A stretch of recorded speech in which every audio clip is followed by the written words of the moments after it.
Bismillahirrahmanirrahim. Assalamualaikum warahmatullahi wabarakatuh. Waalaikumsalam warahmatullahi wabarakatuh. Ahmaduhu hamdan katsiran thayyiban mubarakan fi kama yuhibbullah wa yarda. Asyhadu an la ilaha illallah wahdahu la syarika lah wa asyhadu anna Muhammadan abduhu wa rasuluhu la nabiyya ba'dah. Allahumma salli wa sallim wa karim wa barik ala nabiyyina wa syafi'ina wa maulana Muhammad wa ala alihi wa sahbihi wa man tabi'ahum bi ihsanin ila yaumiddin, amma ba'du. Sahabatku fillah, jamaah Majelis Keluarga Indonesia yang dirahmati Allah.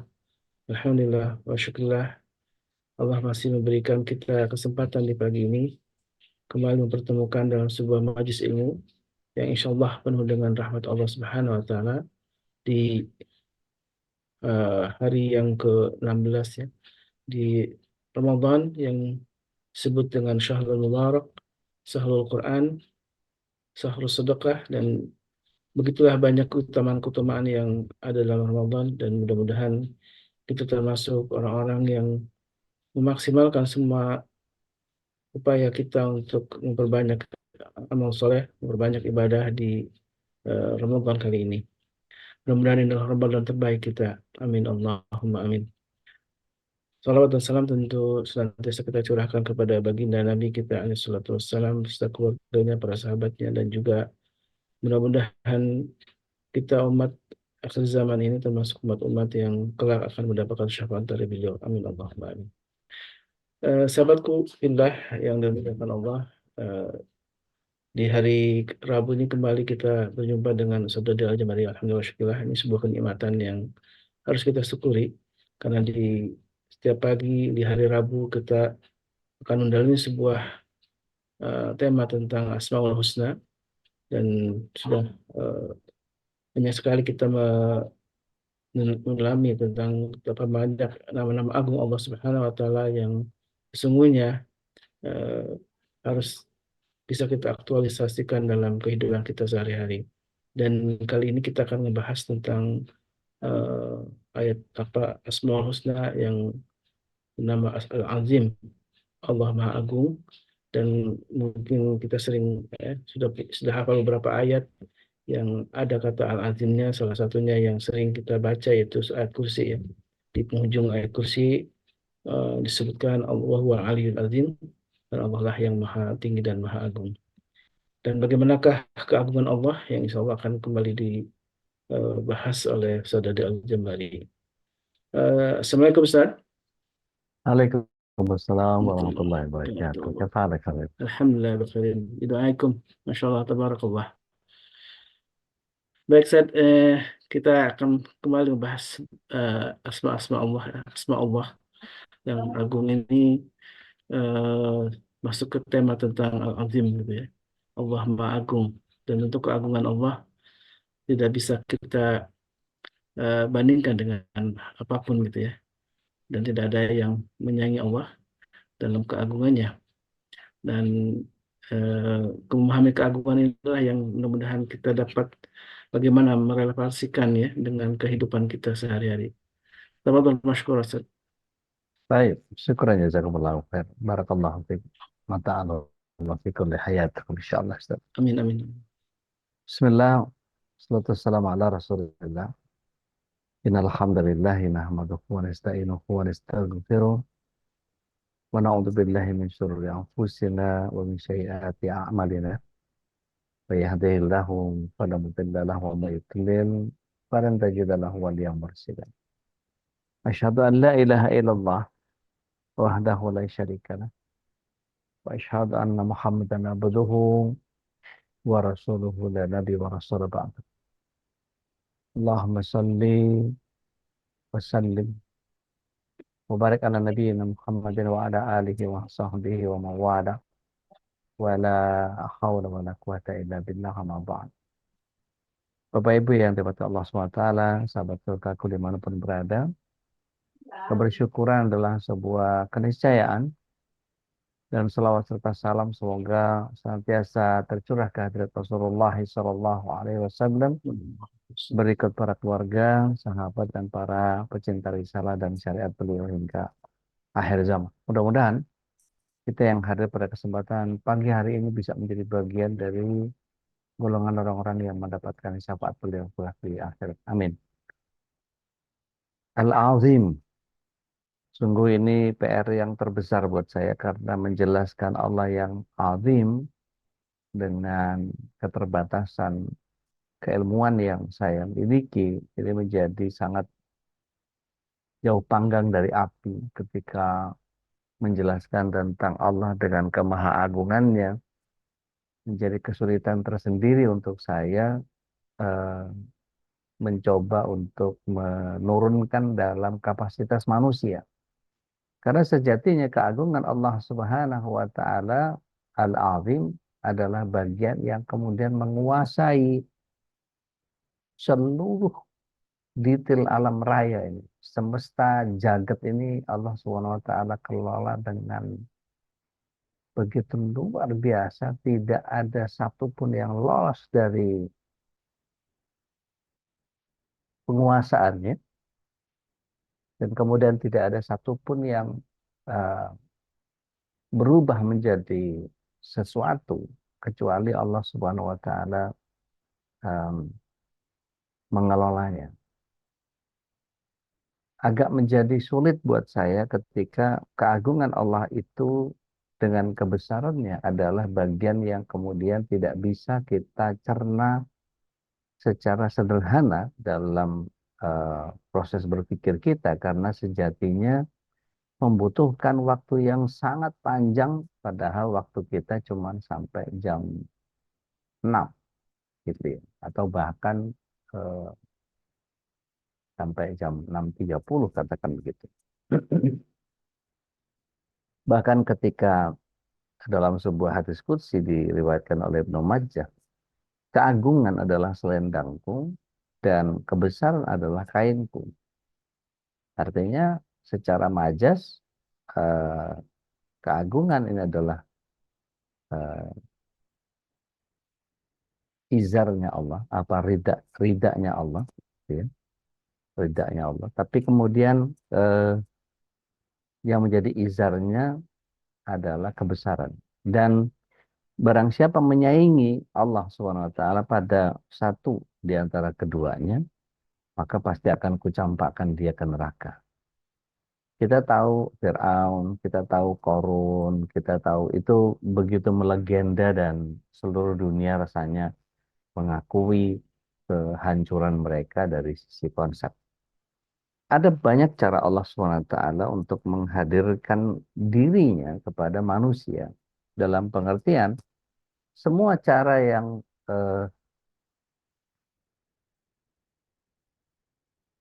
semua cara yang Allah hadirkan kepada kita itu betul-betul begitu tepat, begitu indah, begitu sederhana diterima oleh akal pikiran.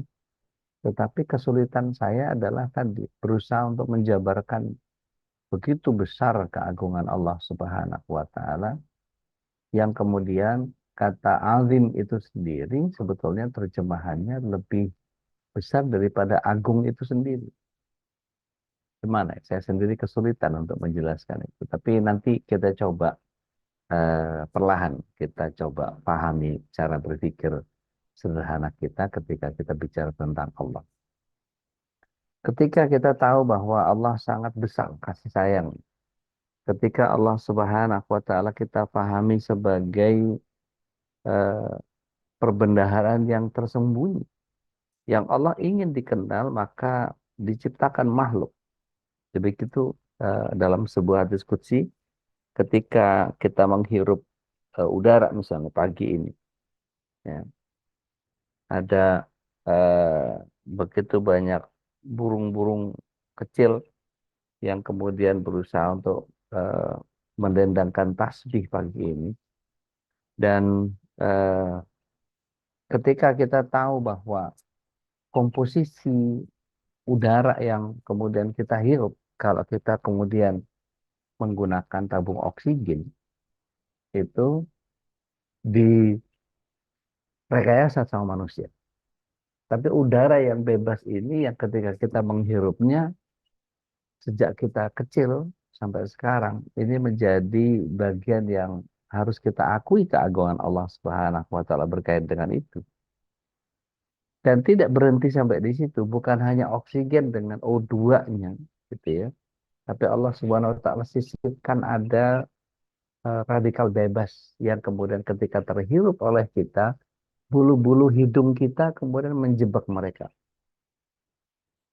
Dan ketika udara itu berhasil masuk ke paru-paru kita, Bapak Ibu mungkin perlu membaca ensiklopedi tentang tubuh kita, betapa saat kita menarik napas, oksigen yang membanjiri sekitar 300 juta alveolus atau ruang-ruang kecil dalam paru-paru kita itu, Allah merancang semua itu dalam keadaan di squeezing, dilipat menjadi sangat kecil dengan sesuai kapasitas eh, tubuh setiap manusia. Seandainya tidak dilipat, ini pasti eh, lapangan tenis itu pasti ketutup sama paru-paru kita.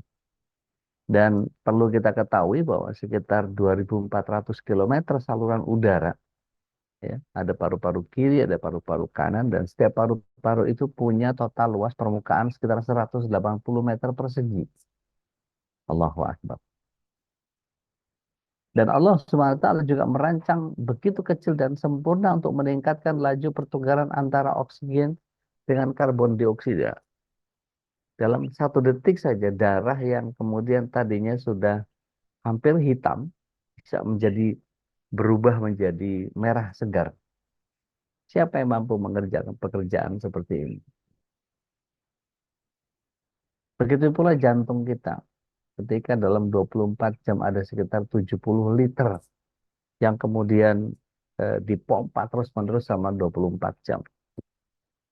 Perlu kita tahu bahwa ketika ada darah yang dipompa keluar oleh jantung kita, maka dia akan kembali ya masuk ke jantung lagi dalam waktu siklus 2 jam. Dan ini bagian yang kemudian dipompanya melalui saraf-saraf, melalui urat-urat saraf ya, yang kemudian baik yang terlihat maupun tidak terlihat oleh manusia. Berapa sering para perawat atau dokter yang kemudian ingin mencari nadi kita itu dipegang, dirasa-rasa gitu, dan kemudian eh, mudah-mudahan di sini, mudah-mudahan di sini dan seterusnya. Saya termasuk orang yang nadinya kecil, ya. Sehingga seringkali perawat atau dokter seringkali sulit menemukan nadi untuk entah diambil darahnya, entah untuk diberikan eh, transfusi dan seterusnya. Dan ketika kita tahu bahwa eh, kalau saluran darah di tubuh kita itu urat-uratnya semua itu kok disambung jadi satu, itu sekitar 900.000 kilometer. Allahu Akbar. Dan jantung kita itu berdenyut memompa darah itu sebanyak 2 galon per menit atau lebih dari 100 galon per jam. Sekitar 450 liter per jam atau sekitar 2.400 galon ya per hari atau sekitar 6 juta liter per tahun. Siapa yang di sini yang umurnya 75? Ada? Kalau ada yang 75 tahun, maka sudah terpompa sekitar 270 liter, 270 juta liter maksud saya, darah yang kemudian mondar-mandir dalam tubuh kita. Makanya kemudian kita perlu kepada bekam, kita perlu kepada eh, apa namanya, kepada pasdu gitu ya. Sehingga terjadi siklus pembuatan darah baru. Terutama Rasulullah SAW mengajarkan kepada kita dalam bekam itu sunnahnya adalah 30 hari. Gitu. Tanggal 17, 19, 21 ya, Hijriah. Maka kalau kita lihat kita pindah sedikit ke lidah kita. Di lidah kita ini ada sekitar 9.000 pucuk perasa di lidah kita ini. ada bagian yang asin, ada yang bagian yang manis, bagian yang asam dan seterusnya. Menjadi bagian yang Allahu Akbar. Begitu makanan jatuh ke mulut, maka disambut oleh 6 kelenjar yang untuk mempermudah penghancuran dan pencernaan. Ketika itu makanan bergulir ke usus, ke pembuluh dinding usus itu seperti laboratorium kimia yang mensuplai enzim dan unsur kimia yang dibutuhkan di tubuh kita sesuai dengan macam dan jenis masakan yang makanan-makanan yang masuk. Allahu Akbar. Belum lagi asam lambungnya, pankreasnya, empedunya, dan seterusnya, dan seterusnya. Sehingga Allah SWT memberikan tubuh kita dengan penakar yang sangat canggih. Bahkan punya sistem eh, apoteker yang sangat luar biasa tubuh kita. Ketika kita mau bersin, itu nggak enak banget. Gatal-gatal gitu. Terus kadang-kadang kita tidak mau melakukan apa-apa kecuali nunggu sampai bersin. Karena itu menjadi, aduh gatal ya, aduh gatal ya. Gitu. Nah, nah, sampai nunggu, sampai ada yang mesti ngelihat matahari dulu, sampai, cing, itu sebuah kelegaan. Itu bagian yang Allah SWT desain di hidung kita. Itu punya sensor yang kemudian Allah SWT desain berikut mukusnya, berikut apa namanya, lendir-lendirnya, kelenjar-kelenjar, ya, yang kemudian lendir-lendir ini, mukus ini, apa, ingus menurut kita ya, menjadi dahak gitu ya, ketika eh, dicukupi, ketika di apa namanya, saluran THT kita di telinga hidung tenggorokan itu, kalau kita pilek itu sampai atas-atasin itu, betul-betul kita sampai nggak bisa napas, bindeng dan seterusnya itu eh, di situ menjadi bagian yang Masya Allah. Dan kemudian eh, ketika kita tahu bahwa kita pindahkan keluar tubuh kita, bagaimana langit diciptakan, begitu banyak eh, biota-biota yang ada di luar sana. Ya, kalau kita lihat ke salah satu, nggak usah jauh-jauh nih, eh, kuku kita saja yang kotor, kita korek gitu ya, terus kemudian kita eh, masukkan ke preparat sebuah mikroskop gitu ya. Dan itu menjadi bagian yang sangat menjijikkan karena ada begitu banyak organisme yang akan siap menghajar tubuh kita. Ini saya baru kena virus di mata ini, sedang pengobatan, kemarin baru di counter, ya, dibakar begitu. Karena ada semacam apa ya, kalau dibilang kutil gitu ya, keluar dari pelupuk mata saya. Dan itu sangat cepat sekali, kurang dari sepekan. Tiba-tiba dia membesar begitu. Dan kemudian langsung ditindak sama eh, spesialis kulit. Nah, ini bagian yang kemudian bagaimana Allah SWT menciptakan, kan kalau di dalam surah Al-A'la itu disebut bahwa eh, kaifa yanzuruna ilal ibli kaifa khuliqat. Bagaimana unta itu diciptakan. Ada punuknya bisa nyimpan air, ada bulu matanya yang begitu lentik, gitu. Ada eh, kaki yang berkuku belah, ada, Masya Allah. Dan dia mampu eh, tidak minum selama beberapa lama karena simpanan air yang ada di eh, kantong air. Maka dengan eh, kekuasaan Allah yang tidak berbatas ini, kalau menghadapi semua eh, bagaimana ikan paus, bagaimana Allahu Akbar. Jadi kalau kita perhatiin satu-satu nggak kelar gitu ya. Maka maafkan saya kalau kemudian paparan saya ini tidak menjelaskan secara jelas apa yang disebut dengan Al-Azim. Saking besarnya Allah Subhanahu wa Ta'ala.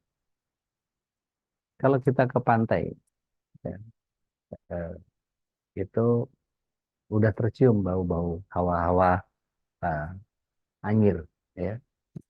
Kemudian ketika kita ada di pantai, itu biasanya pecahan-pecahan kulit kerang, ya, terumbu-terumbu karang yang patah, bintang laut yang mati, ya, bagaimana landak laut, belum rumput-rumput laut, belum dan seterusnya. Itu ketika kita masuk ke kedalaman di bawah betis gitu ya, semata kaki, itu mulai kelihatan ikan-ikan kecil yang ada di situ. Begitu kita masuk ke bawah, kalau salah ke Bunaken, gitu, kejauhan. Kita lihat di sekitar kita saja terlalu banyak itu keindahan-keindahan alam itu. Terus masuk lagi pakai apa namanya eh, snorkel gitu ya. Kita bisa melihat betapa eh, apa kalau di tempat-tempat yang bagus masih asli itu ada apa ikan nemo ya, clownfish. Terus kemudian kita masuk ke dalam lagi pakai scuba diving, kita akan eh, scuba dive itu kalau masuk ke kedalaman tertentu kita akan ketemu sama biota-biota yang ukurannya sudah mulai agak besar ya, lumba-lumba, penyu. Kalau kita lihat eksplorasi di Animal Planet atau di Discovery misalnya, itu menjadi bagian yang menjadi mengagumkan dan sangat mencengangkan ketika kita melihat sesuatu yang berada di alam raya ini. Belum lagi kita bicara tentang flora, tentang tanaman. Begitu rigid Allah SWT mendesain satu persatu. Yang paling gampang di kita, ada berapa jenis pohon palem. Wah, itu banyak banget. Ada palem botol, palem merah, palem pinang, kelapa. Nah, ngomong kelapa saja sudah berapa jenis kelapa. Coba orang Kelapa Gading nih, ya, coba sebutin nama-nama jalan kelapa puan, kelapa cengkir, kelapa hijau, kelapa, wah banyak. Itu baru palem dari jenis kelapa. Belum yang kurma. Kurma itu ada sekitar 114 varian. Belum salak. Salak itu ada salak pondok, ada salak Bali, ada Masya Allah. Belum lagi kita bicara tentang cempedak, bicara tentang durian. Durian, durian mana? Durian Bangkok, durian Sumatera, durian Petruk, durian Lampung, durian Medan. Ya. Kalau ada yang mau cari yang isinya merah itu durian Banyuwangi. Di saya lupa di Subang atau di Sukabumi ya, yang ada budidaya durian itu isinya warna-warni gitu. Durian pelangi, tapi itu rekayasa, rekayasa genetik. Dan betapa Allah SWT membuat eh, struktur di seluruh tubuh kita itu menjadi bagian yang ada, itu saya sebut baru tadi on time. Belum kita bicara tentang seluruh, berada berapa ragam, ada berapa varian dan spesies. Kalau kita nyebut saja, makanya Allah SWT berfirman, Wa in ta'udzu nikmatallahi la tuhsuha. Nggak akan sanggup kita melakukan penghitungan. Eh, kalau kita bicara kuda, kuda itu berapa macam kuda? Ada kuda Arab, ada kuda Australia, ada kuda Jerman, ada kuda eh, Jawa, ya, ada kuda Sumba, ya, ada ada kuda laut, ada kuda Nil. Kalau itu lain, Ustaz, bukan kuda ini, tapi namanya kuda juga. Kalau kuda laut kecil-kecil, yang jadi lambangnya Pertamina itu, ya, dan seterusnya. Dan ketika kita bicara eh, tumbuhan, belum lagi batu. Batu itu kalau orang ahli geologi, dia akan tahu ini andesit atau eh, jenis batu sedimen atau dia umurnya berapa dan seterusnya. Kalau kita lihat apa namanya hasil abrasi dari sebuah karang itu ada tahun-tahun di mana eh, umur berbicara dengan usia batu yang apa namanya terkikis, batu-batu itu atau karang-karang. Saya pernah lihat ada satu foto gitu, eh, digambarkan bahwa betapa satu batu itu dengan lapisan sedimen yang ada itu disebut di situ a thousand years in one picture. Itu Masya Allah.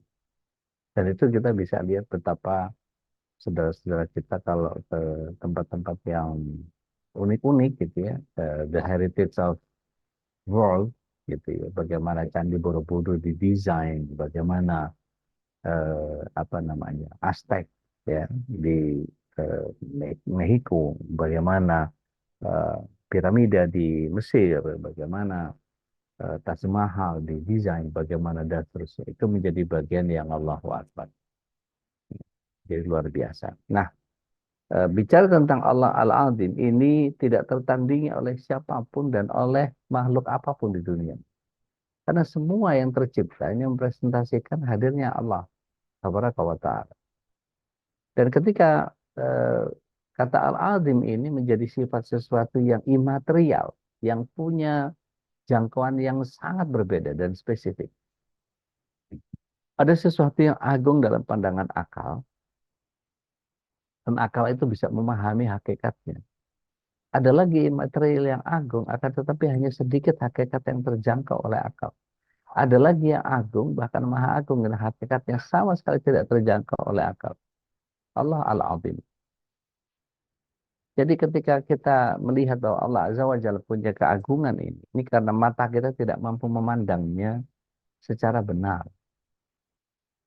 Apa yang kita lihat sekarang ini karena adanya cahaya. Begitu cahayanya intensitasnya berkurang dan kemudian tidak ada cahaya, maka kita hanya bisa mengatakan bahwa ini gelap. Padahal gelap itu nggak ada. Yang ada ketiadaan cahaya. Padahal di dalamnya kalau kita mau bicara kemampuan Allah SWT dengan kemampuan kita, saya sudah pernah sampaikan bahwa kalau Allah itu Al-Basir, mampu melihat dan maha melihat, sedangkan kita melihatnya hanya terbatas pada spektrum warna yang kalau ada cahaya itu cuman antara magiku hibinium. Di atas ya di atas ultra ungu kita tidak bisa melihat. Di bawah inframerah itu kita tidak bisa melihat. Padahal ada sinar kosmik, ada sinar kalau kita ronsen itu ada sinar X gitu, ada sinar radio, ada macam-macam. Sehingga ketidakmampuan kita atau keterbatasan kita hanya terbatas pada magiku hibinium tadi. Saya pernah juga menyampaikan bahwa kemampuan dengar secara audit manusia itu hanya berbatas pada 20 Hz sampai 20.000 Hz. Di atas itu atau di bawah itu kita anggap sebagai tidak terdengar. Padahal saat ini ada begitu jutaan makhluk yang kemudian senantiasa berdoa kepada Allah SWT dalam diam. Bahkan gumaman hati, apa yang muncul dari dirinya menjadi bagian yang langsung kepada Allah Subhanahu wa Ta'ala. Allahu Akbar. Maka di dalam eh, wajib wujudnya Allah SWT yang abadi dengan keberadaannya. Allah Maha Agung karena akal akan berlutut kepadanya. Dan jiwa itu bergetar ketika menghadapi Allah SWT. Dan pasti larut dalam cintanya Allah Subhanahu wa Ta'ala. Dan semua wujud kecil di hadapannya dan sangat membutuhkan pertolongan Allah dan punah atas ketetapan Allah pula. Jadi nggak usah jumawa, nggak usah kemelinti kalau orang Jawa bilang. Nggak usah apa namanya kemaki gitu. Kalau orang Jawa Timur bilang. Dan dalam sebuah diskusi dikatakan bahwa sifat al-azim ini adalah keagungan yang tadi saya katakan ketika ada seseorang yang ingin menyaingiku dengan itu maka aku akan campakkan di neraka. Maka kata selendang atau rida oleh Al-Biqai dalam kitab Sihab ya, menunjukkan sesuatu di atas pakaian yang sangat tampak jelas.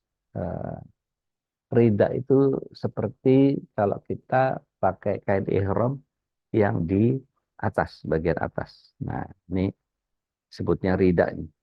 Ya. Nah, ini saya pakai rida. Kalau ini ridanya cuma rida kain. Ya. Kemudian dalam sebuah penjelasan yang lain adalah keagungan Allah ini merupakan sesuatu yang tersembunyi kalau ditinjau dari rinciannya. Sehingga kebesaran dan ketinggian Allah ini merupakan sesuatu yang sangat jelas jika dibandingkan dengan ketidakjelasan yang lain.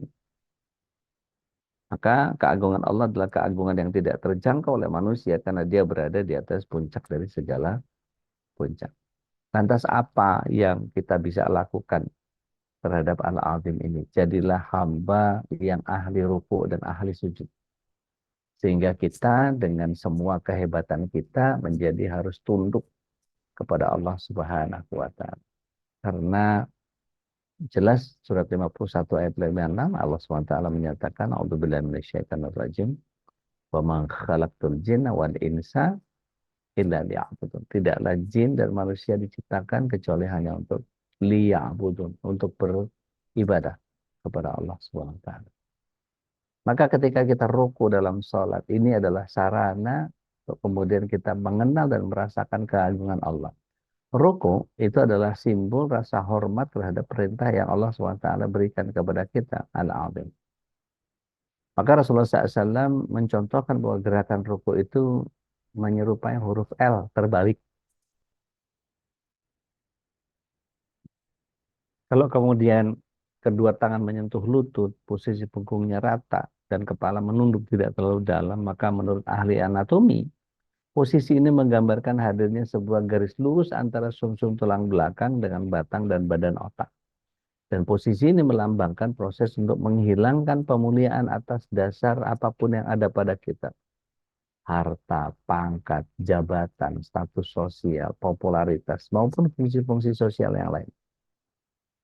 Maka posisi ruku ini menempatkan sumber hawa nafsu perut dan lambung, ya, itu ada di posisi sejajar bahkan lebih tinggi, ya, dari otak sebagai pusat kecerdasan dan pengendalian diri.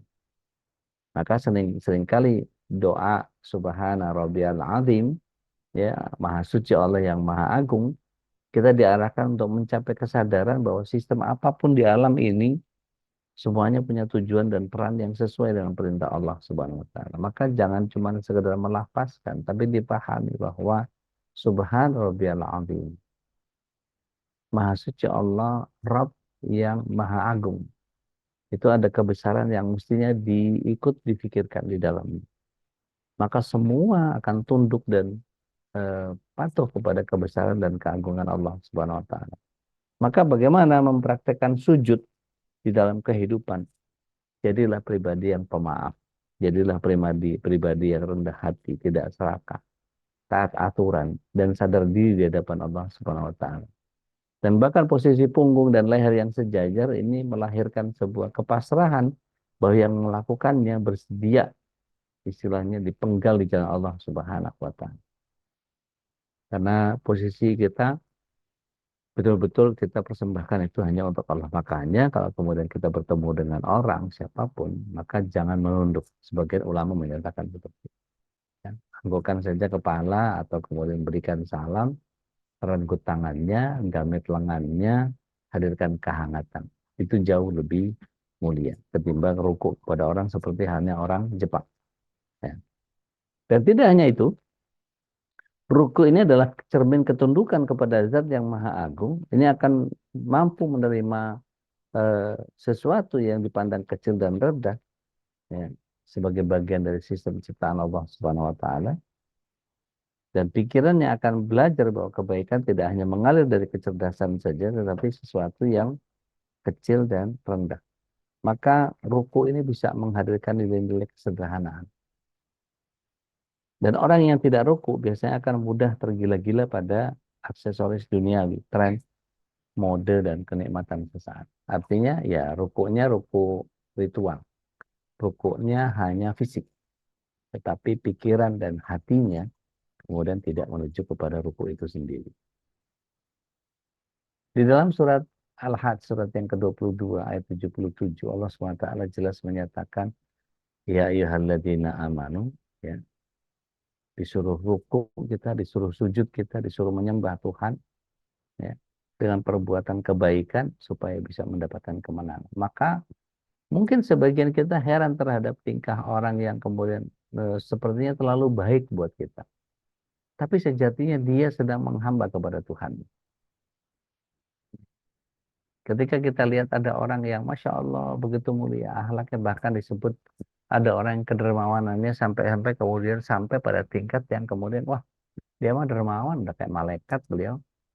Artinya kenapa sampai kemudian level malaikat disebut-sebut? Karena sejati manusia ini punya kemampuan untuk bahkan lebih tinggi dari malaikat, tapi juga punya potensi lebih sesat daripada iblis. Betapa tidak? Kita tahu bahwa Rasulullah SAW waktu Isra Mi'raj, beliau naik ke Baitul Ma'mur dari Sidratul Muntaha yang Jibril sudah pamit kepada beliau. Ya Rasulullah, saya tidak punya kemuliaan seperti ini, silahkan langsung bertemu dengan Allah. Maka Rasulullah SAW naik ke Baitul Ma'mur dan kemudian malaikat Jibril tidak punya kemuliaan seperti itu. Akan tetapi di saat yang sama ada begitu banyak orang yang kemudian bahkan tsumma asfala safilin, lebih rendah daripada asfal. Yaitu apa? Setan saja tidak pernah melakukan, jangankan penganiayaan, jangankan pembunuhan, jangankan apa namanya, ganggu sesama setan. Enggak, mereka enggak akan pernah lakukan itu. Mereka bahkan bahu-membahu untuk kemudian menghancurkan kita. Ada berita tentang setan ngomongin setan. Ada berita tentang setan culasin setan. Ada berita, kabar, ayat, hadis atau statement apapun yang kemudian setan ini lebih apa namanya beringas daripada manusia. Tidak ada. Tetapi kita tahu bahwa ada begitu banyak berita yang kemudian kalau kita baca, seorang cucu ya menganiaya neneknya karena tidak membelikan handphone, ya. Seorang anak yang kemudian tega membunuh ayahnya karena tidak bisa membelikan sepeda motor. Berapa banyak orang yang kemudian eh, melakukan eh, kekejian-kekejian yang lain karena tidak merasa bahwa kehadiran Allah SWT yang Maha Agung itu menetap dalam diri atau eh, menjadi bagian yang tadi sumaradatnahu asfala safli. Jadi manusia memang potensinya sangat melejit kanan atas, tapi dia bisa menjadi turun drastis bahkan lebih iblis daripada iblis, lebih setan dari setan yang paling setan. Setan saja tidak pernah membunuh sesama setan, tapi manusia membunuh sesama manusia, halnya yang seperti ini menjadi lazim. Kasus kilometer 50, ya. Kasus 800 orang KPPS di pemilu yang sebelumnya. Ya.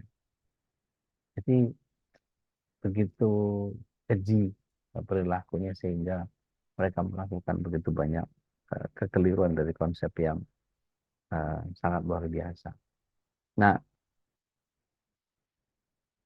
sholat ini mengenalkan kita kepada keagungan Allah Subhanahu wa taala. Bahkan kepala kita yang biasa kita agung-agungkan intelektualnya itu bahkan harus tersungkur bahkan lebih rendah daripada pantat, ya.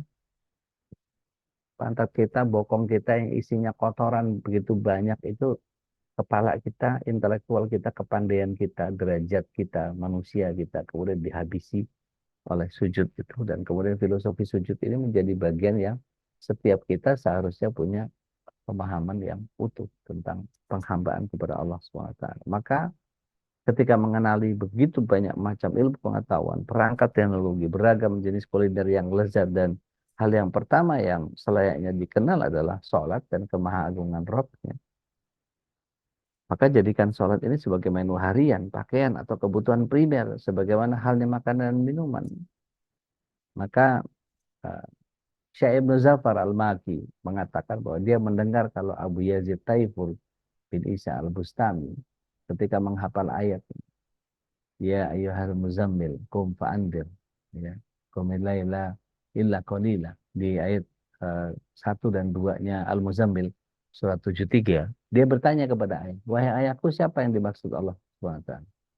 Wahai anakku, yang dimaksud adalah Nabi Muhammad SAW. Wahai ayahku, mengapa engkau tidak melakukan sebagian dilakukan oleh beliau? Maka ayahnya menjawab, wahai anakku, sungguh qiyamul lail ini terkhusus bagi Nabi dan diwajibkan baginya, tidak bagi umat. Maka kemudian dia pun tidak berkomentar. ketika dia menghafal ayat 20-nya, sesungguhnya Tuhanmu mengetahui bahwasanya kamu berdiri sholat kurang dari 23 malam atau seperdua malam atau sepertiganya, begitu pula segolongan dari orang-orang yang bersama kamu. Maka dia bertanya, wahai ayahku, aku mendengar bahwa segolongan orang melakukan qiyamul lail. Siapa golongan ini? Wahai anakku, mereka adalah para sahabat. Semoga ridha Allah selalu tertimpa kepada mereka semua. Wahai ayahku, apa sisi baik meninggalkan sesuatu yang dikerjakan oleh Rasulullah SAW dari para sahabat? Maka ayahnya menjawab, kamu benar anakku. Ya. Maka setelah itu ayahnya melakukan qiyamul lail dan melakukan sholat malam. Dan pada satu malam Abu Yazid bangun dan ternyata ayahnya sedang melakukan sholat. Maka dia menyatakan, wahai ayahanda, ajari aku bagaimana cara bersuci dan sholat bersamamu. Insyaallah. Pengagungan kepada Allah SWT itu eh, ketika beliau menyatakan, kau masih kecil anakku. Tapi kemudian dia menyatakan, Abu Yazid, wahai ayahku, pada hari manusia keluar dari kuburnya dalam keadaan berkelompok-kelompok, diperintahkan kepada mereka balasan semua perbuatannya. Aku akan berkata kepada Rohku, sungguh aku telah bertanya kepada ayahku tentang bagaimana cara bersuci dan sholat, tetapi ayah menolak menjelaskannya. Maka dia justru berkata, tidurlah kamu masih kecil. Apakah ayah senang jika saya berkata demikian kepada Allah? Tidak, wahai anakku. Demi Allah, aku tidak suka yang demikian. Maka ayahnya kemudian mengajari ya dia sampai dia melakukan sholat bersama ayahnya. Insya Allah. Nah, Bapak Ibu yang dirahmati Allah SWT, dalam sebuah mutiara kasih, Allah yang meyakini bahwa orang yang meyakini bahwa Allah adalah Al-Azim, zat yang maha agung, dia tidak akan silau dengan keagungan lahiriah. Jadi manusia yang kemudian tercermin dari tingginya kedudukan atau jabatan, dia malah menjadi orang yang sangat humble. Dia sangat membumi. Luasnya kekayaan, luasnya kekuasaan, besarnya pengaruh, kuatnya fisik, cerdasnya nalar atau rupawannya seseorang, tetapi dia tidak melihat itu sebagai bagian yang perlu diagungkan. Bahkan itu hanya sekedar sedikit dari anugerah yang Allah karuniakan kepada manusia sebagai bentuk cobaan kepadanya. Menjadi sombong nggak dia karena kulitnya putih? Menjadi jumawa kah dia karena badannya tinggi semampai? Menjadi merasa mulia karena Allah SWT muliakan dia dalam kekayaan dan seterusnya. Maka seseorang yang memahami bahwa Allah itu Al-Azim, maka segala sesuatu akan tampak kecil di matanya, kecuali terhadap orang yang senantiasa mengagungkannya. Ada kisahnya Taubus, ya, Al-Yamani. Ada sedikit dari sosok manusia yang mampu mengenal Allah Al-Azim dengan pengenalan yang sangat dalam. Dan ini beliau ini ahli fikih terkemuka dari generasi tabi'in. Ya. Tidak lagi silau dengan harta, pangkat, kekuatan fisik maupun besarnya kekuasaan. Baginya raja, rakyat, jelata sama. Yaitu sama-sama hamba Allah yang tanpa izin Allah, dia tidak akan mampu punya kuasa apa-apa. Dan dikisahkan ketika Khalifah Hisham bin Abdul Malik, ya, penggantinya Khalifah Umar bin Abdul Aziz, berhaji. Begitu masuk tanah haram, dia berkata kepada pemuka Mekah, carikan aku seorang sahabat Rasulullah Sallallahu Alaihi Wasallam. Mereka berkata, wahai Amirul Mukminin, para sahabat telah wafat satu demi satu sehingga tidak ada satupun yang tersisa. Maka Hisham mengatakan, kalau begitu carikan di antara ulama tabi'in, maka panggillah Tawus bin Kaisan. Tawus bin Kaisan ini datang menghadap, dia membuka sepatunya di tepi permadani lalu memberi salam tanpa menyebut Amirul Mukminin dan hanya menyebut namanya saja tanpa atribut kehormatan. Kemudian dia langsung duduk ya bersama dengan eh, hadirnya sebelum khalifah memberikan izin dan mempersilahkan. Rupanya Hisham tersinggung ya. Khalifah Hisham bin Abdul Malik itu tersinggung dengan perlakuan sehingga tampak kemarahan dari pandangan matanya. Maka khalifah menganggap hal ini kurang sopan dan tidak hormat terlebih di hadapan para pejabat dan pengawalnya. Hanya saja dia sadar bahwa ketika dia berada di tanah haram, rumah Allah, ya, dan dia menahan diri mengatakan. Maka mengatakan, kenapa engkau berbuat seperti itu, wahai Taubus? Memang apa yang saya lakukan? Anda melepas sepatu di tempat permadani saya, Anda tidak memberi salam kehormatan, Anda hanya manggil namaku tanpa gelar, lalu duduk sebelum dipersilahkan. Maka Taubus menjawab seorang tabi'in. Tentang melepas sepatu, saya melepasnya 5 kali sehari di hadapan Allah yang Maha Esa. Maka hendaknya Anda tidak marah dan tidak gusar. Adapun masalah saya tidak memberi salam tanpa menyebut gelar Amirul Mukminin itu karena tidak seluruh muslim membayar Anda. Maka saya takut dikatakan sebagai pembohong apabila memanggil Anda dengan gelar Amirul Mukminin karena dia cuma pengganti. Maka Anda pun tidak akan rela saya menyebut nama Anda tanpa gelar kebesaran, padahal Allah Ta'ala memanggil para nabinya dengan nama-nama mereka. Wahai Daud, wahai Yahya, wahai Musa, wahai Isa. Sebaliknya dia menyebut musuhnya dengan menyertakan gelar. Binasalah kedua tangan Abu Lahab dan sesungguhnya dia akan binasa. Adapun mengapa saya duduk sebelum dipersilakan ini karena saya mendengar Amirul Mukminin Ali bin Abi Thalib menyatakan apabila engkau melihat seorang ahli neraka, lihatlah pada seorang yang duduk sedangkan orang-orang di sekelilingnya berdiri. Saya tidak suka Anda menjadi ahli neraka. Maka Amirul Mukminin ketika itu Hisham ya, mendengar penjelasan itu dengan serius, kemudian dia berkata, ya Abu Abdurrahman, uh, berilah saya nasihat. Maka beliau mengatakan, saya pernah mendengar Ali bin Abi Thalib berkata, di dalam Jahannam ada ular-ular sebesar pilar dan kalajengking sebesar kuda. Mereka menggigit dan menyengat setiap penguasa yang tidak adil terhadap rakyatnya. Setelah itu beliau bangkit dari tempat duduknya lalu pergi. Luar biasa. Sebagai pemimpin, sebagai khalifah, Amirul Mukminin menjadi merasa sangat terpukul ketika dijelaskan seperti itu. Dan itulah hakikat keagungan Allah. Tidak ada yang pantas untuk diagungkan selain Dia. Maka kembalilah kepada Allah dengan penuh kerendahan diri. Dan tidak menganggap besar kuasa, kelebihan, atau kemampuan diri. Maka sehebat apapun manusia, dia tidak ada apa-apa yang dibandingkan Allah. Dan tidak layak bagi kita untuk sombong, merasa hebat, lebih ya, dari orang lain sehingga merendahkan mereka. Sungguh Allah sangat benci kepada orang yang angkuh lagi menyombongkan diri. Dan perkuat keagungan kita atau pengagungan kita kepada Allah SWT serta selalu senantiasa mencoba untuk mentafakuri kekuasaan dan keagungan yang ada di semesta alam ini maupun yang ada dalam diri kita. Maka dalam surah At-Tariq ayat yang kelima disebut oleh Allah SWT untuk bilang minasyaitonir rajim falyanzuril insanu mimma khuliqa, dan diperhatikankah manusia itu bagaimana dia diciptakan. Khuliqa mimma dafiq, dia diciptakan dari air mani yang menjijikkan.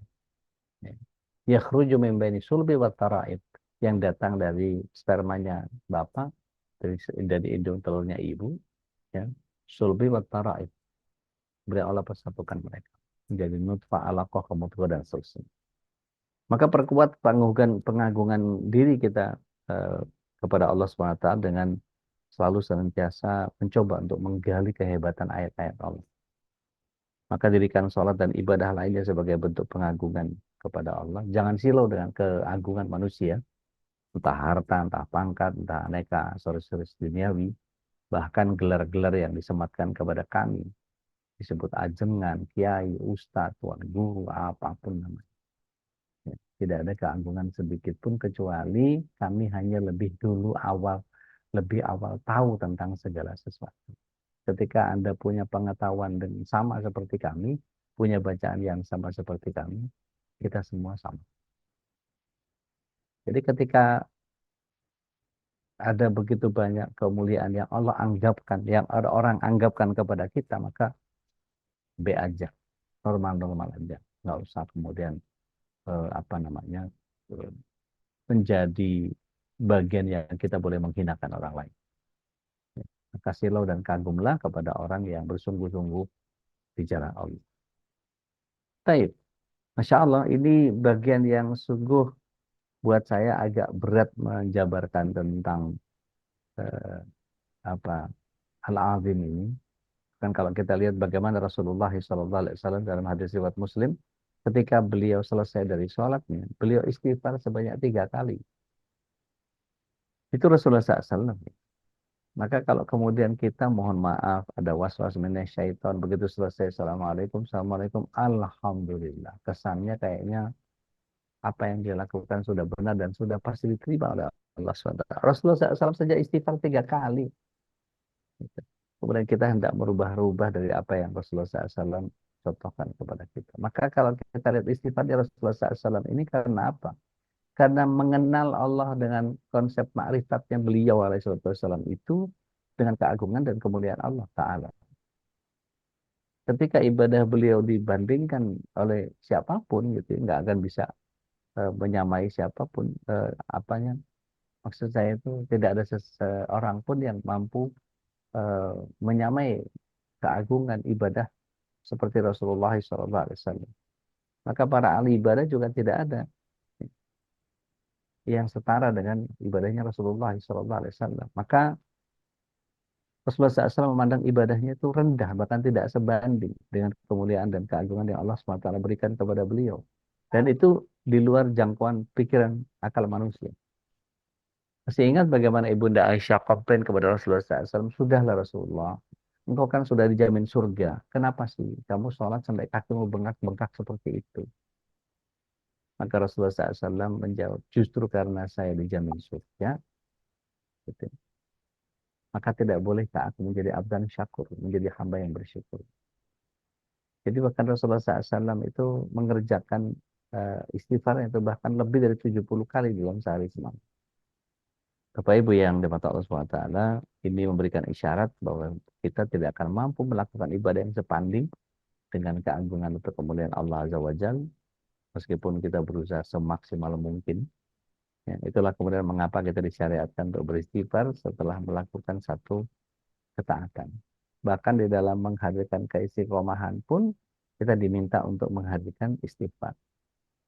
Ada yang berkenan membaca surat yang ke-41 ayat 6? Monggo silakan.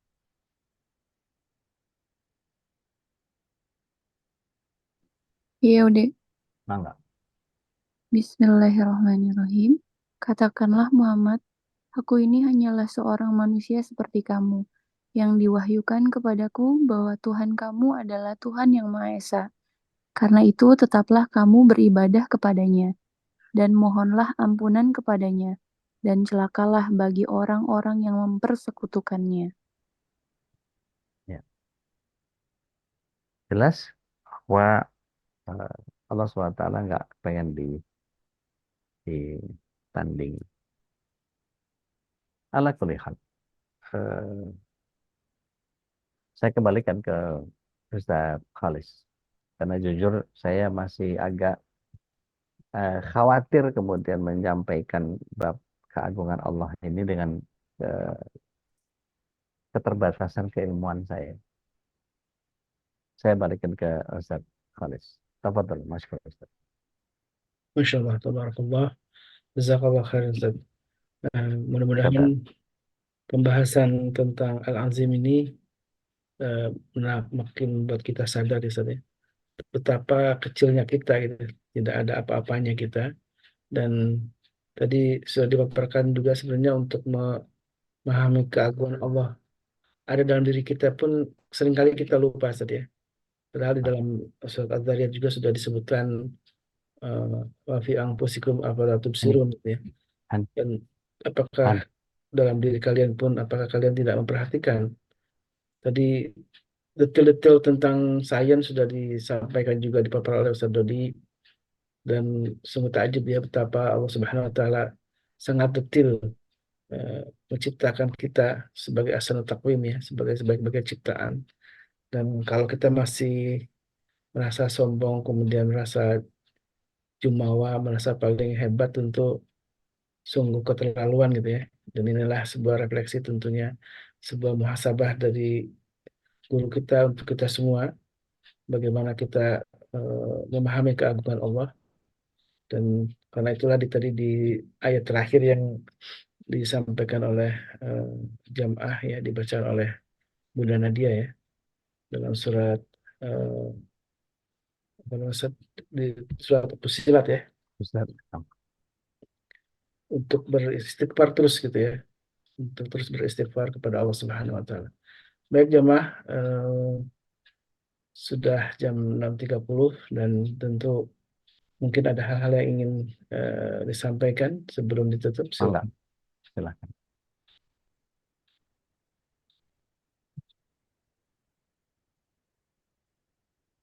Mudah-mudahan keheningan ini membuat menjadi ini sebagai bukti kita sebenarnya sadar betapa kalau berkata tentang Al-Azim ini tidak ada kata yang pantas, yang pas gitu untuk mengungkapkannya, karena begitu sulit untuk mengungkapkan, seperti juga tadi Ude bilang, sangat sulit untuk memaparkan tentang tema Al-Azim ini karena begitu besar keagungan Allah. Bunda Nadia, ada yang disampaikan? Bismillahirrahmanirrahim. Assalamualaikum warahmatullahi wabarakatuh. Waalaikumsalam warahmatullahi wabarakatuh. Undi Silakan. minta tips gimana caranya menghadapi orang yang ngerasa paling Waalaikumsalam. benar, paling keren gitu, yang kayaknya dia gila hormat gitu, kayak gitu. Gimana cara terbaik menghadapinya? Makasih udah. Assalamualaikum warahmatullahi wabarakatuh. Waalaikumsalam warahmatullahi wabarakatuh. Bismillah, salatu wassalamu ala Rasul. Untuk orang-orang yang seperti itu memang ada shock terapi, yaitu beberapa ulama menyatakan takabbaru bimutakabbirin wa sadaqah. Jadi sombong kepada orang sombong itu sedekah. Jadi kalau kita berhadapan sama orang yang seperti itu, maka ingatkan dia, di atas langit masih ada Allah. Dan ketika kita berhadapan sama orang-orang yang begitu, sesuaikan dengan bahasa yang dia pahami. Contoh misalnya, ketika dengan bercandanya dia ngomong, pala lu bandrolin sini gue beli, saking kayaknya gitu misalnya. Gitu ya. Bandrolin pala lu sini gue beli. Itu kan merendahkan harkat martabat orang lain. Gitu. Nah, kalau kayak begitu itu bisa nggak menghadirkan eh, nggak usah nggak usah nggak usah dibandrolin, ya. Kita ngitung ngitung apa namanya bulu mata kita aja nggak pernah bisa bener. Orang kalau bahasa bercandanya itu kalau udah bisa nyium sikut, baru deh sombong, silahkan. Ya. Ada mau coba nyium sikut? Coba, ada bisa nggak nyium sikut? Jadi kalau masih belum bisa melakukan hal-hal yang mustahil begitu, sikutnya sendiri aja nggak bisa dia cium. Kecuali dia cacat ya, cacat bawaan gitu, sikutnya pendek gitu, terus bisa dicium, itu luar biasa itu. Tapi tidak semua orang bisa melakukan itu. Ada yang coba-coba kayak yang di rumah ini, nyium sikut. Jadi berikan padanan-padanan yang nggak mungkin dia bisa melakukan itu. Maka para ulama menyatakan eh, sombong kepada orang sombong itu sedekah. Tapi kalau kita bisa mengingatkan dengan santun, dengan bahasa yang bisa dia pahami, gitu ya, buat dia menjadi melambung, gitu ya. Saya sering kali bercanda dengan eh, para orang-orang soleh di sekitar saya itu, membuat mereka sebetulnya saya ingin membuat mereka menjadi merendah, gitu. Dengan cara apa? Macam-macam. Biasanya saya suka misalnya saya ketemu gitu ya, Assalamualaikum. Waalaikumsalam. Masya Allah, sehat antum. Wah, anak sehat. Antum tahu nggak anak sehat kenapa? Kenapa? Anak sehat karena doa antum buat anak. Padahal dia nggak ngerasa nggak doain saya, gitu. Tapi begitu dibilang ini karena doa antum. Kalau nggak karena doa antum, mungkin saya nggak akan bisa begitu. Antum bisa aja. Itu membuat orang menjadi tahu diri dan nggak pernah nggak doain juga. Gitu. Atau biasanya saya husnuzon kepada banyak orang. Ya, manillah.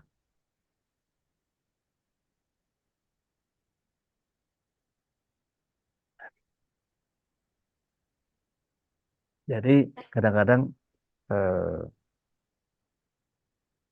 saya berikan apa namanya seperti terdengar sanjungan ya kalau orang nggak terbiasa. Tapi buat orang yang sudah terbiasa itu biasa.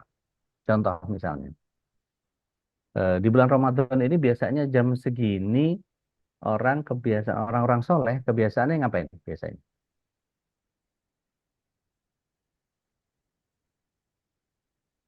Tadarus. Nah, Itu kalau kita tiba-tiba Assalamualaikum alafu ganggu tadarusnya. Itu kan, dia bisa tahu loh kegiatan kita. Tapi buat orang yang lagi nggak tadarus, mohon maaf, ganggu baca Qurannya, ganggu tilawah antum. Antum bisa aja. Itu langsung diem gitu bisa, langsung ciut gitu. Nah, hal-hal yang seperti itu, kayak Nadia, mungkin kita bisa coba balik lagi kepada bagaimana kita memahami dia ya, sebagai orang yang seperti apa. Bisa mempan dengan cara apa.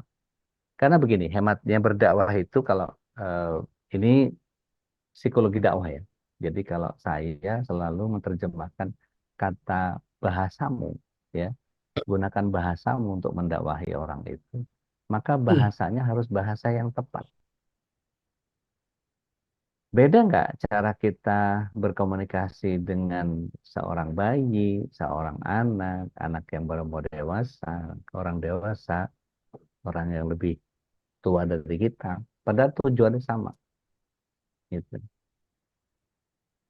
Contoh, kalau sama bayi, udah emam, udah mamam, udah mamam sayang, tapi begitu udah agak gedean dikit, udah nggak pantas dibilang mamam.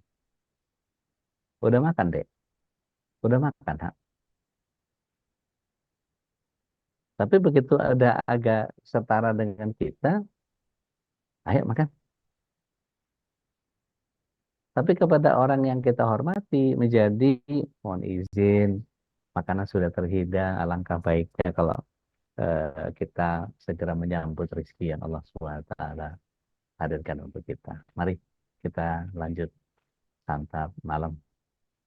Kan jadi beda tuh. Padahal tujuannya apa? Sama.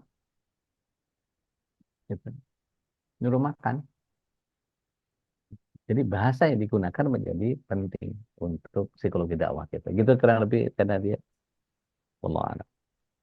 Jazakallahu khair Wa deh. kadzalik barakallah. Mbak Baik, Nita, Ustaz. monggo. Assalamualaikum warahmatullahi Assalamualaikum wabarakatuh. warahmatullahi Alhamdulillah, sehat Assalamualaikum. sama kita insya Allah. Ya udah, makasih kayak tersindir banget tadi udah dari mulai udah eh, apa kajian kita hari ini tuh kayak kena banget ya. Jadi manusia kita nggak ada apa-apanya gitu deh, nggak mampu untuk bilang oh iya saya sudah bisa, oh iya ini karena kebaikan saya atau oh iya ini karena eh, kemampuan atau kehebatan saya gitu ya. Eh, yang saya mau tanyakan sekarang gini udah kan juga udah pernah ngerasain ya bagaimana kita nggak punya apa-apa, nggak emang cuman bergantung sama Allah aja gitu. Saya yang merasakan sampai hari ini adalah satu kenikmatan yang luar biasa. Saya masih bisa hadir, ada dengerin Ude, ketemu Ustadz Olis tuh, kayak nggak bisa dibayangin saya bisa sampai di titik ini gitu. Nah, untuk bisa ngerasakan bahwa kalau orang bilangnya ah Yunita lu melo banget sih gitu. Kayak biasa aja, tapi orang yang belum merasakan ada spiritual yang pernah saya alami, Ude juga yakin saya. Saat-saat kita cuman nggak bisa bilang mau dokter hebat sekalipun, kalau bukan karena ridho Allah, kita nggak akan ada hari ini. Gitu. Nah itu gimana, Ude kadang-kadang suka ngenes aja gitu, maksudnya bukan melo ya, Yunita emang bakal ngerasain hari ini, ada di sini hari ini tuh udah luar biasa. Ya biar saya juga nggak sedih gitu gimana gitu, maksudnya kayak pasti air mata turun terus gitu pasti, tapi saya juga nggak mau dibilang cengeng karena saya tahu eh Allah berarti masih ridho, ada urusan saya yang belum bisa saya selesaikan, jadi Allah masih kasih kesempatan, Yunita belum, kamu belum waktunya, kamu masih banyak kurang. Itu gimana Udi? Assalamualaikum Baik. warahmatullahi wabarakatuh. Waalaikumsalam warahmatullahi wabarakatuh. Bismillah. Wassalatu wassalamu ala Rasul. Cengeng itu jelek nggak sih? Menangis dengan kondisi yang kita pahami sebagai sebuah cara kita melembutkan hati dengan melelehkan air mata itu keburukan bukan sih? Termasuk maksiat bukan sih? Kalau bukan, lakukan. Nggak ada masalah. Dan akui saja, iya saya emang melo, iya memang saya begini, emang saya begitu. Saya seringkali akui dalam kajian-kajian yang betul-betul membuat saya labil ketika bicara tentang ibu misalnya. Saya ceritakan kisah tentang bagaimana ibu membesarkan kami, bagaimana ibu menunjukkan pendidikan kepada kami. Itu mau nggak mau bergejolak hati. Dan kemudian pasti rembes itu pasti. Dan saya memang kalau kata istri saya, air matanya ada di pinggir, udah siap-siap tumpah aja. Dan saya ketika melihat apapun gitu, ketika melihat sesuatu yang betul-betul mengguncang hati itu ya nangis nangis saja, nggak ada salahnya nangis kok. Dan eh, melo itu bagian kemudian kalau itu ada dosanya melo ya jangan. Tapi karena nggak ada dosanya melo, ya apa salahnya dengan melo? Gitu. Jadi santai-santai aja. Jadi kalau melihat bahwa gitu aja nangis, gitu aja nangis. Saya bisa saja mengatakan, emang lo hatinya keras, nggak punya air mata. Emang lo raja tega, nggak punya hati. Bisa saja. Tapi buat apa menyakiti perasaan orang seperti itu? Apa dampaknya buat saya? Biarkan orang menganggap saya seperti ini, biarkan saya. Toh yang tahu urusan saya dengan Allah SWT cuma saya. Gitu. Jadi nggak usah merasa canggung dengan melo, dengan apa segala macam. Betul bahwa saya pernah ada di titik yang sangat tidak nyaman dan ketika di COVID saya sudah pernah ceritakan ya bahwa di COVID itu betul-betul habis harapan saya. Jadi betul-betul saturasi 58, yang lain udah mati, eh, berat berat badan tuh 58, cungkring pisan gitu. Ya, Dan itu betul-betul berhadapan sama istri, pulang itu istri kayak kayak nggak nerima saya gitu. ya Allah, Wajahnya tuh kayak, ya Allah, gini amat suami gue, nggak ya ada Allah. keren-kerennya gitu. Dan saya betul-betul cuman bisa bilang bahwa maafin saya, maafin saya. Kalau kondisi saya seperti ini tuh pasti karena kesalahan-kesalahan saya dan Allah ingin menggugurkan seluruh apa yang ada pada saya. Maka maafkan saya. Gitu. Jadi Iya, eh, bagian itu membuat saya jadi itu betul-betul kondisi yang saya betul-betul dipurukkan oleh Allah SWT, dinolkan sama Allah SWT. Bahkan hafalan ayat nggak ada, ya hilang Allah. hafalan. Astagfirullah. Saya sampai begitu, Setaraf ude ya, ya, setaraf ude ya, merasa nggak bisa. Ya Allah, astagfirullah. begitu mau murojaah, loh, kok hilang? Apa yang mau dimurojaah? Oh, nggak ada yang dimurojaah. Nggak Ya ada. Allah. Dan bahkan ketika buka Al-Quran itu, huruf hijaiyahnya lompat-lompat. Iya-nya ketak, naknya kebak, lompat. Ini harus salah semua. Saya baca itu, anak saya waktu pemulihan itu nemenin saya, sampai anak saya yang di Madinah sekarang. Itu Ya, nemenin saya. Dan ditahsin saya sama beliau. Salah ya semua Allah. baca. Ah, Salah semua baca. Karena memang kacau, masih masih nggak iya, jelas. iya, iya. Dan bahkan di awal observasi itu saya sholat cuma 1 rakaat kata istri. Astagfirullah. Dan ya saya sampai saya pernah histeris nangis karena kehilangan hafalan itu. Saya sangat mencintai Al-Quran, saya sangat mengidolakan Al-Quran sebagai cara saya menempuh begitu banyak jalan keluar. Terus tiba-tiba dicabut itu dari Ya, kita.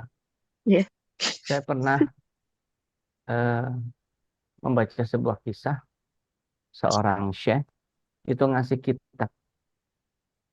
kitab, kitabnya kosong, nggak ada isinya. ya Allah. Kemudian dikasih kepada muridnya. Apa ini syekh? Baca saja. Itu Al-Quran. Begitu dibuka, kosong semua. Kok kosong semua sih? Terus dikatakan sama syekhnya, antum kebayang nggak kalau Al-Quran yang ada di badanmu itu dicabut sama Allah SWT dan nggak ada kenikmatan dari Al-Quran? Astagfirullah.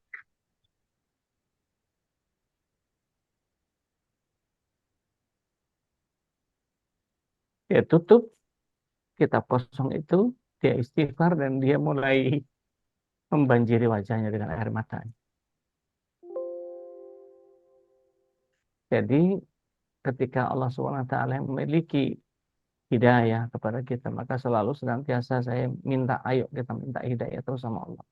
Rabbana la tuzigh qulubana ba'da idh hadaitana wa hab lana min ladunka rahmah innaka antal wahhab. Allahumma inna nas'aluka al-huda wa tuqa wal afaf wal ghina ya muqallibal qulub tsabbit qalbi ala dinik ya musarrifal qulub sarrif qulubana ala ta'atik. Dan itu bagian yang kemudian berdoa apa saja, Allahumma anta rabbuna warzuqnal istiqomah. Mintakan terus sama Allah. Terserah orang mau ngomong apa, terserah orang bilang kita ini eh, apalah acting lah, dibikin-bikin lah, apa segala bodoh amat. Nggak ada urusan kita sama mereka. Makanya saya kemudian ketika tidak lagi bergaul dengan kawan-kawan panggung saya, dan ketika mereka ketemu melihat saya itu seperti orang aneh. Lu jadi apaan sekarang? Saya cuma tersenyum saja. Hmm. Mudah-mudahan Allah melimpahkan hidayah buat kita semua. Amin, amin, amin, ya rabbal alamin. Iya, dikit tuh deh. Eh, berbagi yang seperti tadi udah bilang, bagaimana pada saat saya di ICU itu sadar dari koma, yang saya sendiri juga nggak nyangka saya masih ada ya, karena ada perjalanan spiritual dalam alam bawah sadar saya. Terus bisa ngelihat orang meninggal itu tiap sebentar di dalam ICU itu tiba-tiba ini udah sebelah kiri ruang ICU saya udah nggak ada, sebentar sebelah kanan, jadi keriuhan orang di dalam ICU itu dengan saya yang masih pakai selang begitu banyak, saya harus ingat tuh saya cuman gini, Allah Tuhan, saya masih dibangunkan di detik ini tuh luar biasa. Jadi memang nggak dibikin-bikin, kayak kalau kata Ude apa sih, Melo Yunita misalkan orang bilang dikit liatin ada orang kasih sesuatu sama orang lain, membantu orang lain bisa, itu tuh saya bisa bisa ya Allah Tuhan, kok saya belum bisa, kok orang itu bisa gitu, tuh bisa bikin bikin saya nangis gitu. nggak nggak untuk mencari perhatian, tapi itu orang lain kan belum tentu ngerti gitu ya, belum Ya, tentu. Dan ya itu yang saya bilang udah, ya Allah, mungkin sayanya belum bisa cuek kali ya, kayak udah mungkin udah, saya masih minim ilmu, masih minim iman, masih masih taraf belajar baru apa, jadi kadang-kadang suka ya Allah siapa sih kok begini ah, gitu, nggak sebetulnya rasanya. bukan soal cueknya, Mbak Neta. Lebih kepada apa dampaknya. Kalau saya mengikuti apa maunya orang, apa dampaknya buat saya, apa manfaatnya buat saya, nggak ada. Jadi masalah masalah timbangan aja. Kalau tadi saya bilang kalau kalau melo itu menjadi sesuatu maksiat, satu keburukan, ya jangan dilakukan, tinggalkan. Tapi karena ada manfaat, yaitu kelembutan hati dari setiap air mata yang muncul dari kita. Ya kayak tadi saja, pasti semua terhenyak tuh ketika dengar kisah bagaimana seorang guru memberikan kitab kosong itu. Bayangkan kalau kemudian aku yang tercabut dari kita. Punya punya apa kita? Nggak punya apa-apa. Saya yakin ada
Alhamdulillah wa syukurillah.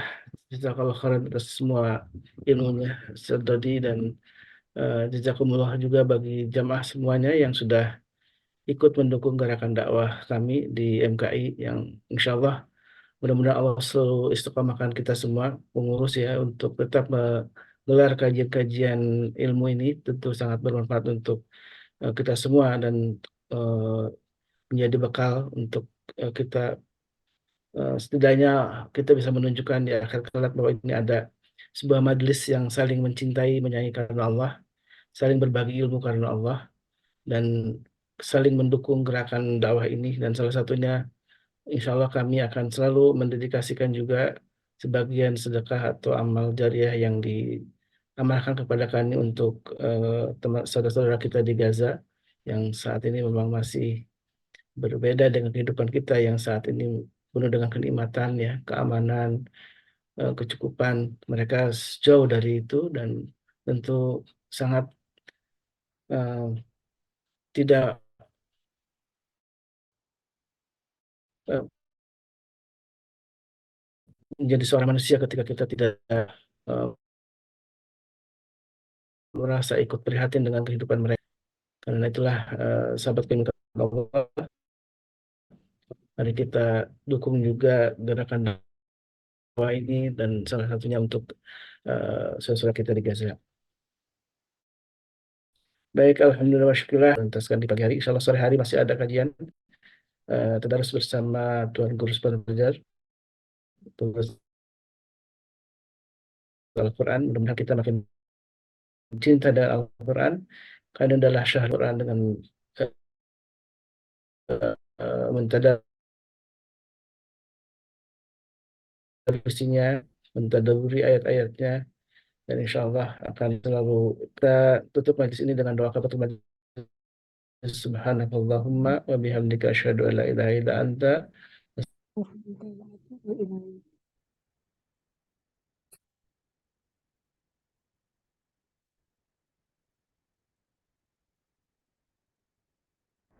اللهم ارحمنا بالقرآن